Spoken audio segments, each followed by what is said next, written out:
And we are back, dear viewers, after that report that was presented here when it comes into, let's say, the opening ceremony of the Terminal 4, let's say, Kuwait Airport. It's such a great, let's say, event that's happening here in the country. And it's also, when it comes into, let's say, the developing side, it's really one of the amazing, let's say, airports that we're having here.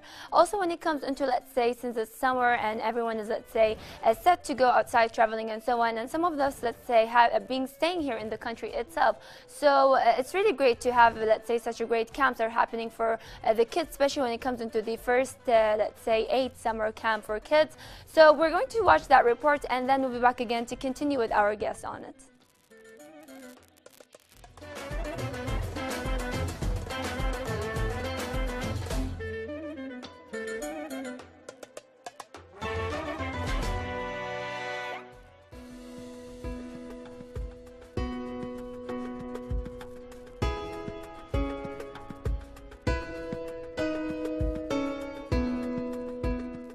Today we have attended a session in Salam Hospital. Actually, I would like first to thank Salam Hospital because they give us a chance to see this presentation. I think it's a very useful presentation for everybody. All the parents, they have to bring their children to attend like these sessions. It's very useful. They give us awareness messages, and they informed us how to regarding about the different situation of injury and how to deal with it. I think we need like these sessions to be repeated again, and I believe this is very important for all children to have like this very useful information.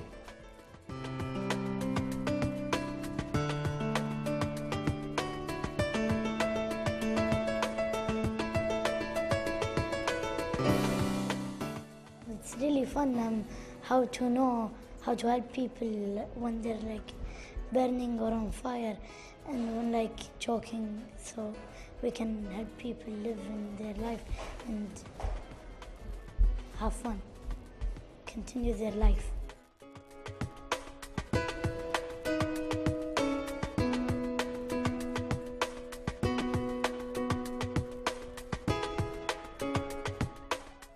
We started to do this session of first aid for kids, summer first aid, since 4 years. This is the fourth cycle for us. We are teaching the kids very simple ways how to do the first aid in a very simple, with this very simple material which is always available at home. And we are really finding the people, they are active with us, they are reacting with us in a good way. The families, they need to teach their kids, and from the hospital we are trying to give this session or this lecture, or what can I say about it, if only summer time, maybe for 2 months during this summer time.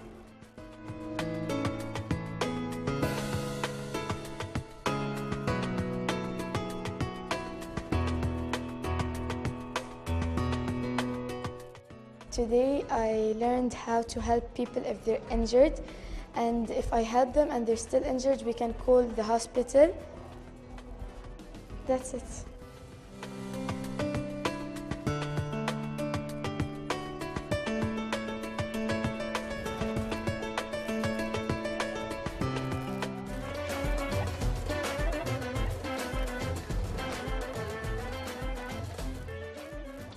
And we are back, dear viewers, after that report to present our guest for today's episode of Hello Kuwait. With us, we'd like to welcome Dr. Jafar Husain, specialist pediatrics cardiology. So we're really happy to have you here as guest. Thank you so much. It's a pleasure is mine. Thank you for having me. So at the beginning, Dr. Jafar, through the report that was presented when it comes into the Kids First Aid Summer Camp, maybe you'd like to talk more to the audience about it. Of course. First of all, we find the Kids First Aid Summer Camp as a very interesting and a unique opportunity for us to communicate with our beloved children. The campaign has been established, I think, in summer 2015. So this year is our 4th consecutive year.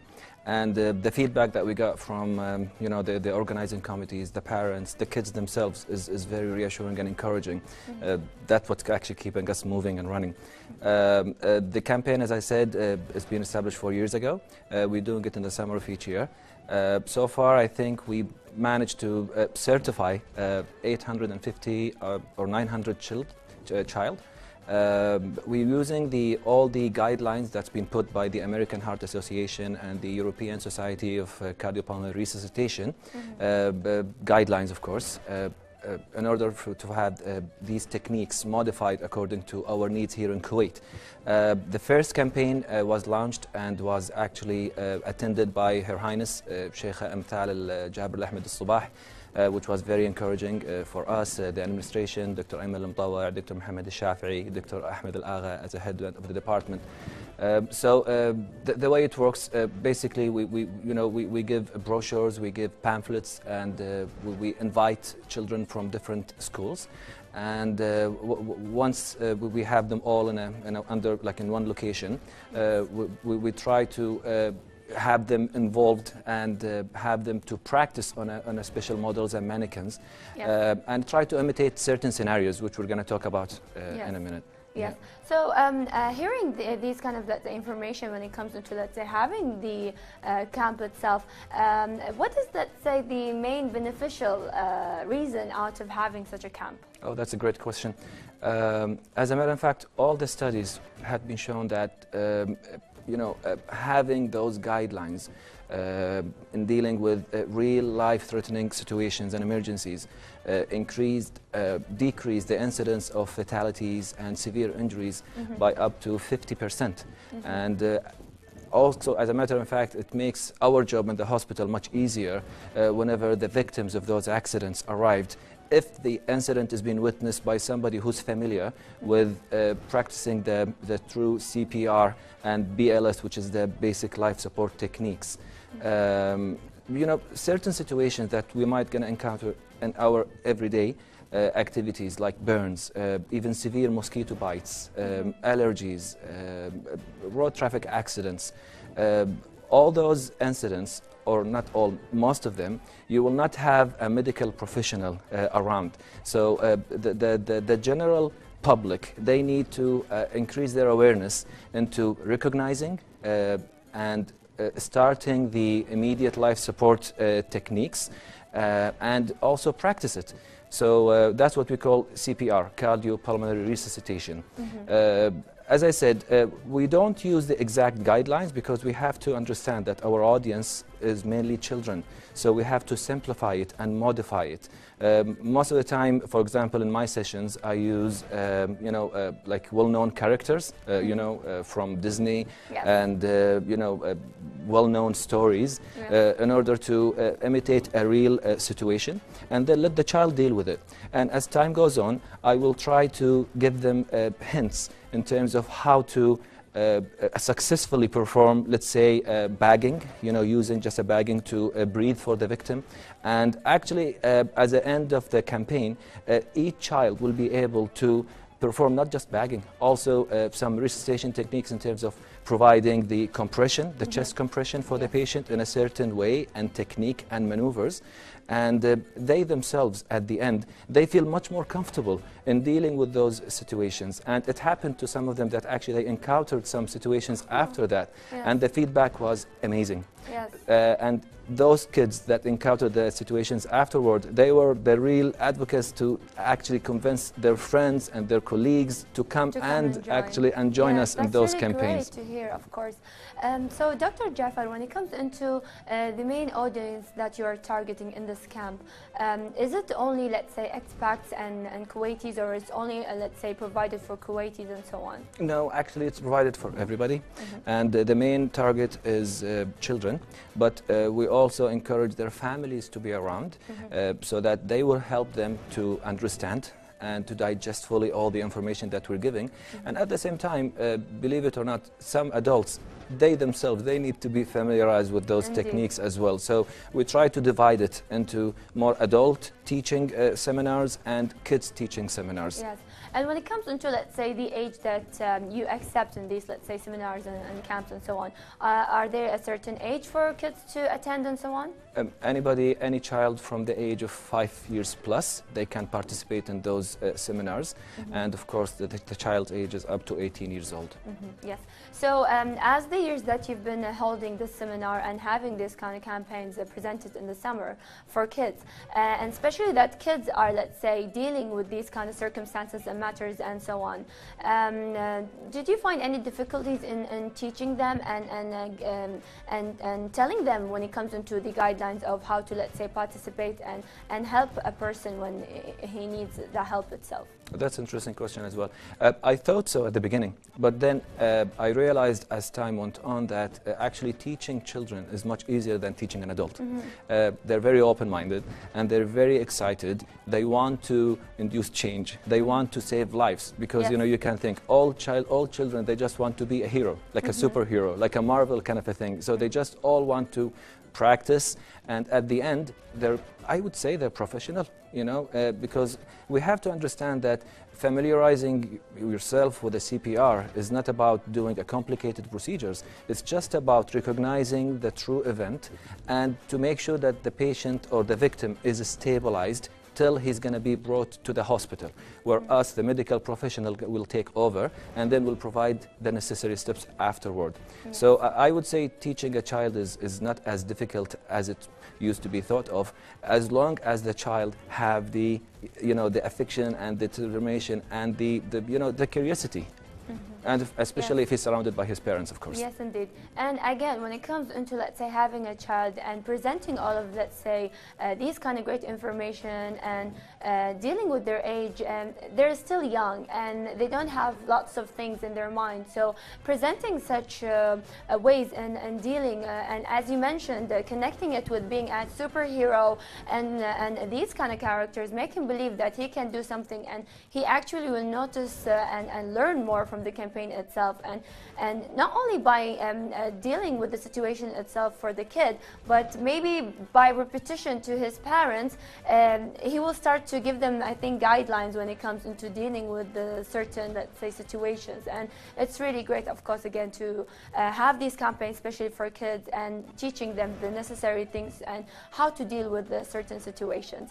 So when it comes into, let's say, practicing the aids that you've been teaching the kids itself, have you noticed any kind of difficulties when it comes into, let's say, dealing with certain ways in teaching them, or it was even when it comes into that?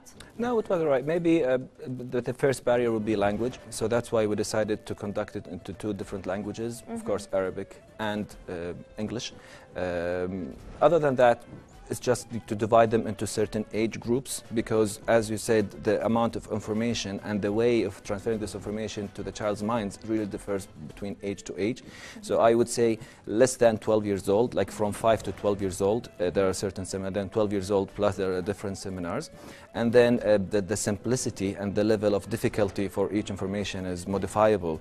If I will give you an example, a child up to 12 years old, he can just, for example, perform a chest compressions, but 12 years plus, he'll be able to perform chest compression in a certain rate and technique, which is very similar to what we do in the hospital. So that's why the younger the child, we just try to make him as safe as possible to protect himself first, then to try to save the victim. But 12 years plus, he'll be able to protect himself and he'll be able to protect the victim and initiate what we call the basic life support code. So the child, 12 years plus, for example, he had to understand that even he's trying to save the victim, at the same time he have to call for help, call the ambulance, try to get an adult who will be able to help him, these kind of things. Yes. So, Dr. Jafar, as we reach towards the end of the interview, of course, any kind of information you would like to give the audience that are watching us here today? Of course, I would say please do not hesitate to familiarize yourself as a parent or your child with the certain CPR and BLS, the cardiopulmonary resuscitation, and the basic life support techniques, because these things make change. They do make change. And as I said, all the studies proven that any house that has somebody who's certified in a CPR and a BLS, the incidence of mortality and real accidents will be decreased by up to 50%. So don't waste the opportunity to try to get yourself familiarized with these techniques. And we at the hospital, we're very happy to communicate with them. We're very happy to give them pamphlets, brochures, and there are so many other activities at the hospital as well. We do the diabetic campaign, we do the blood donation campaign. So try just to use the summer, not just for fun. Also try to educate yourself as well. Well, thank you very much, Dr. Jafar, for your time. It was really a pleasure having you here as guest in Hala, Kuwait. Oh, thank you so much for having me. Thank you. With that, dear viewers, we're going to head to our second report, which is on Turkey workshop at Al Shahid Park. So hopefully you'll enjoy watching it, and then we'll be back again.